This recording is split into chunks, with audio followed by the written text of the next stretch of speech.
इसके अंदर जो पेपर में एग्जाम में क्वेश्चन आता है वो इस टाइप का ही आता है।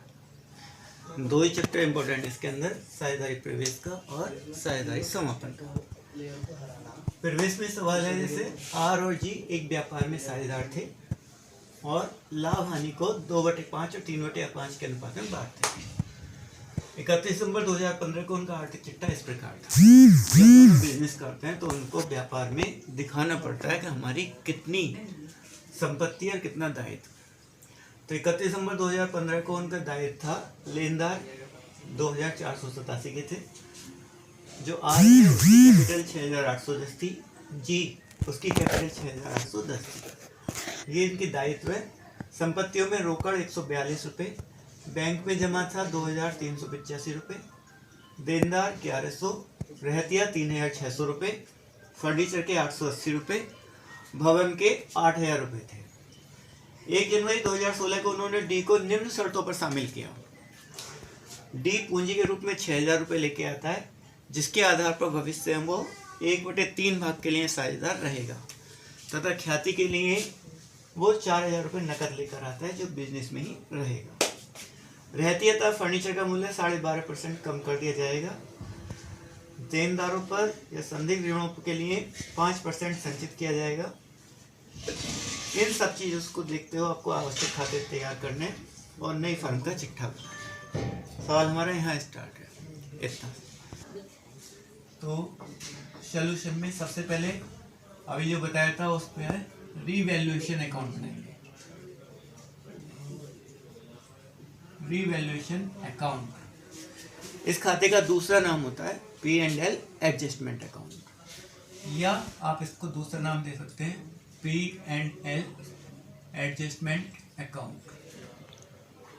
अब जब इसको खाते को बनाएंगे तो उस समय मैंने बताया था कि जितनी भी संपत्तियों में कमी होती है या उन पे ह्रास लगता है उसे डेबिट साइड, और जब उन पे वृद्धि होती है तो क्रेडिट साइड दिखाएंगे। तो सबसे पहले हमारे पास यहाँ दे रखा है इस फर्नीचर और रहतिया का मूल्य 12.5% कम कर दिया जाएगा।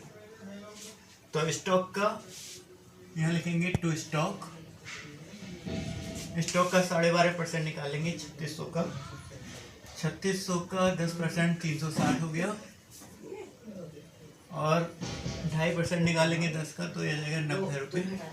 दोनों को जोड़ किया जाएगा आपका 450 रुपये। इसके बाद निकालेंगे आप स्टॉक हो गया, फर्नीचर पे कमी हो रही है तो टू फर्नीचर, फर्नीचर कितने का है, फर्नीचर हमारा 880 का, 880 का 12.5% निकालेंगे तो ये जाएगा 110 रुपये। इसके बाद संदिग्ध ऋणों के लिए विविध देनदारों को 5%, टू बैड डेट्स, देनदारों पे कमी आ जाएगी तो बैड डेट्स निकल के आ जाएगा 1100 का, निकालना है हमें 5%, 11×5 55 रुपये, 55 रुपये ही आ गए।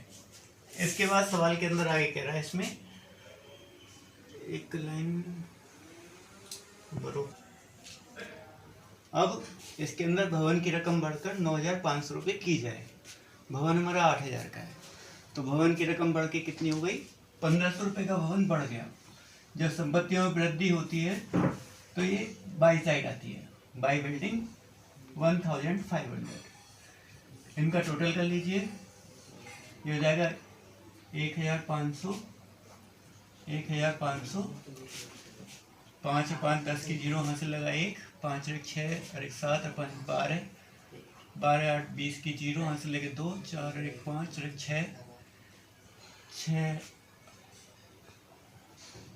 ये हो जाएगा 5, 5 5 और 1 6, 5 11, 11 5, 5 5 10 और 1 11 और 8 19, 5 और 5 10 की जीरो से लगे 5 1 6 1 7, 5 12 8 20 की जीरो से लगे 2, 4 2 6 और 1 7। क्या लिख लेंगे, to profit on account.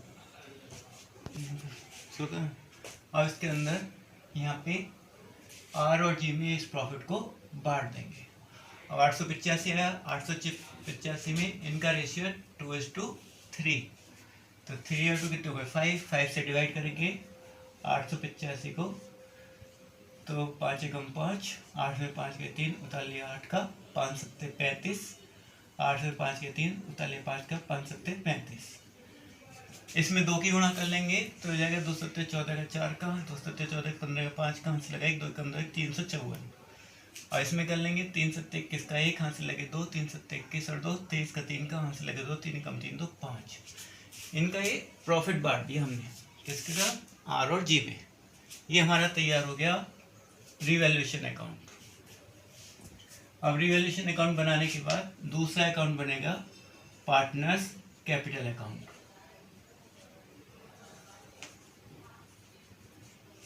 Partners capital account में आपको 3 पार्टनर्स हैं तो 3 कॉलम बनाने पड़ेंगे, 3 डेबिट के और 3 क्रेडिट के।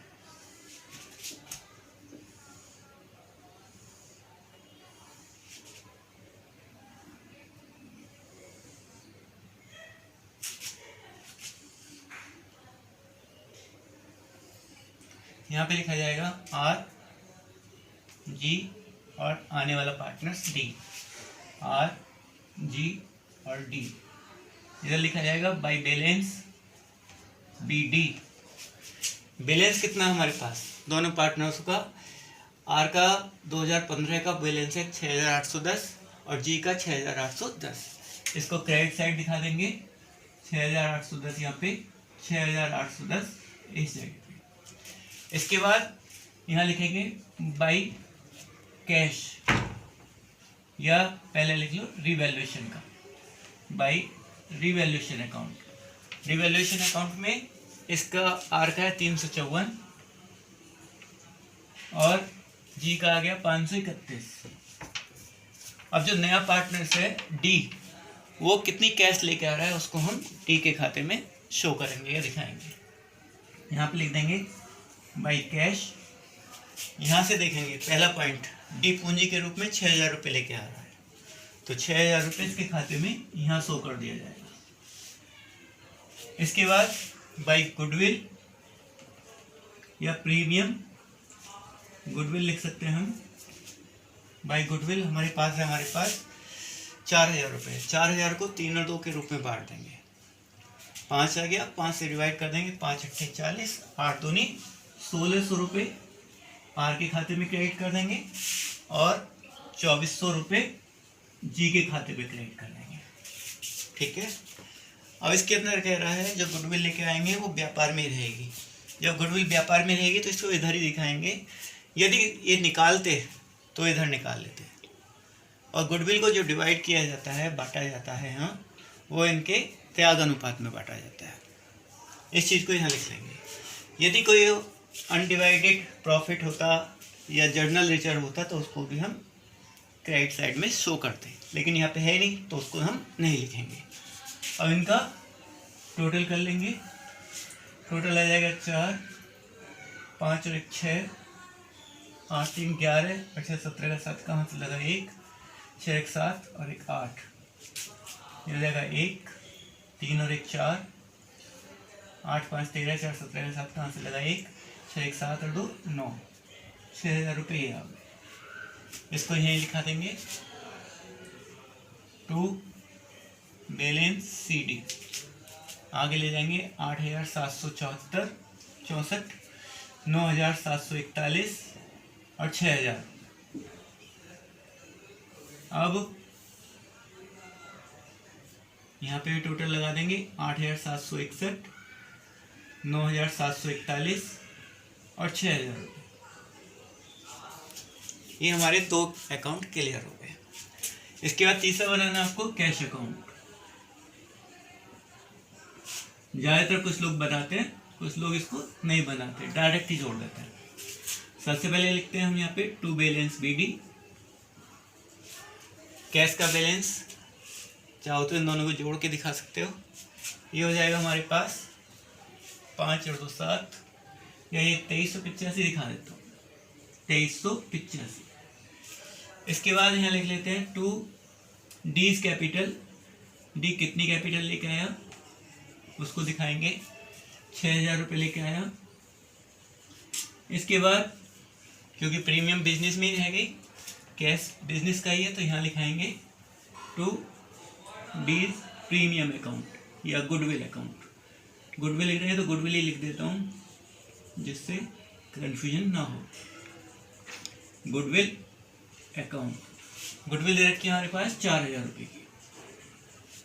इसका टोटल कर लेंगे तो हमारे पास आ जाएगा 6 8 4 10 और 2 12,338 रुपये, 385 रुपये बाई बैलेंस CD